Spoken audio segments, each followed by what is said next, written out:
Dans une petite vidéo du 13, puisque ça fait un an, n'est-ce pas, Miss Chérie? Dans une petite vidéo des travaux de mise au point donc la porte, puis si vous l'avez vu, tac, j'ai plus qu'à faire la porte justement. Sinon sur le pont rien de neuf. Donc on va descendre à tribord. Où je me suis fait ça. Tissu de 800 grammes, congé et poncé ce matin. Je peux dire que la combinaison elle a apprécié. Donc on a fait le raccord entre le pont, l'étrave et enfin, la coque plutôt, l'étrave et puis le pont. Et moi je suis en train de faire. Alors cette nuit j'avais mis un petit brelage parce que ça soufflait, parce qu'on voit donc la pièce en inox que vous voyez là, c'est ça qui tient la poutre qui tient le mât, etc. Et comme vous le voyez, elle est dans le vide, et de l'étrave il restait juste une petite peau, et donc là je suis en train de résiner, et puis après je vais faire le raccord avec ce qui est bon en bas. Et puis finir d'enlever le pourri qui est derrière, et puis enlever cette pièce, refaire, et puis remettre la pièce pour que ça soit aussi solide que ce n'était avant. Donc là on a fait des petites reprises parce que le pont était fatigué. Donc donc là c'est du béton. On a fait pareil en face parce que la pièce était un peu fatiguée. Ça a été fait de samedi, ça. Et puis moi je suis dans cette belle surface, hein, qui représente une journée de travail non-stop. Ici rien de nouveau. Là j'ai ramené la plaque pour faire refaire la séparation entre les deux cabines, donc une pièce importante parce que c'est ça qui tient l'été de trinquette.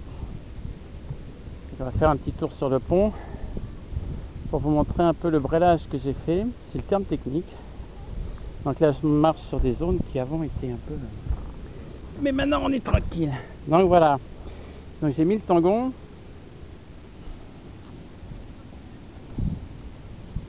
Donc tout ça avant c'était des parties fragiles.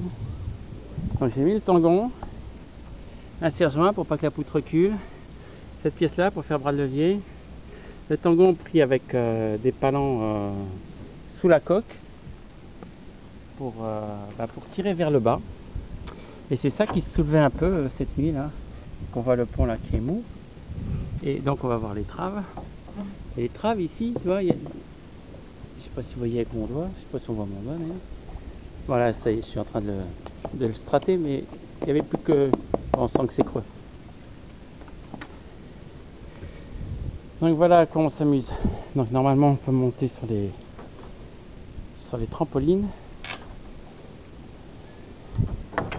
Et Gugus était censé travailler, mais son fils a la fièvre, alors il est parti.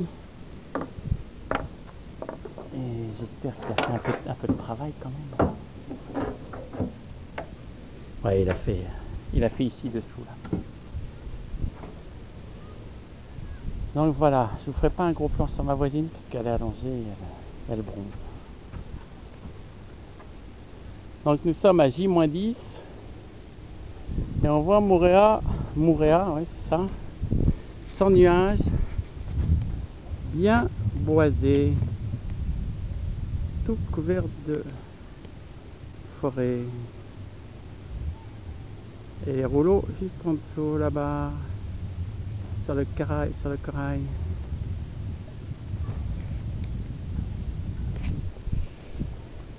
Voilà, et notre ami John qui est en train de réfléchir à ce qu'il veut. Donc j'ai aussi un peu regardé les branchements Oh tiens, on va donner un peu de pain au poisson. Mais j'ai jamais vu un poisson en manger. Donc le cockpit dégagé et je peux vous dire qu'il y a du volume. C'est grand. Et j'ai attaqué les branchements du rebord. La commande qui est là, qui va aller, je pense, à côté du bidon là, puisqu'il va être maintenant le bateau va être en barre franche. Et sur ce, mes petits amis, nous sommes le lundi 13. Tchuss!